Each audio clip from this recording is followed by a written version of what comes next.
فلسطینیانی که از زندان اسرائیل رها شدند میگویند پس از جنگ در غزه وضع بازداشت شده ها وحشتناک شده است.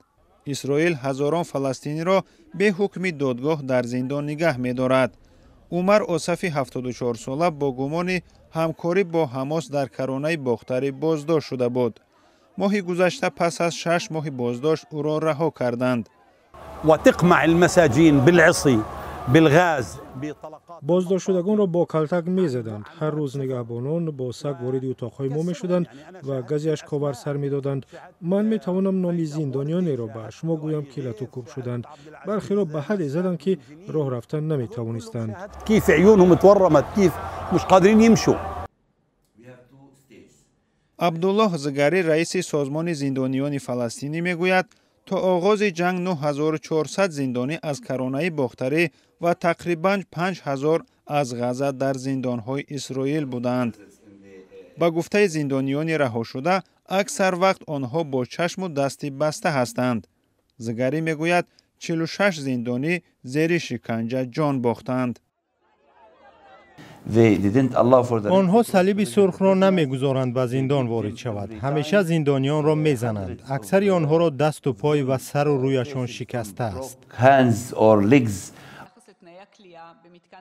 دادستانی اسرائیل گفته است که 70 شکایت از شکنجه نسبت به زندانیان فلسطینی را تحقیق میکند. حکومت اسرائیل وجود شکنجه زندانیان را رد میکند.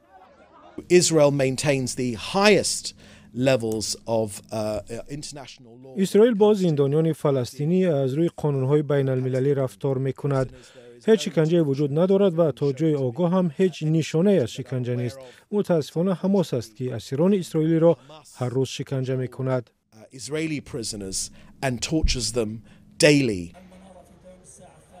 پیوندان زندانیان با نگرانی به سر میبرند چون پس از 7 اکتبر سال گذشته دیگر هیچ خبری از نزدیکانشان در زندانهای اسرائیل ندارند.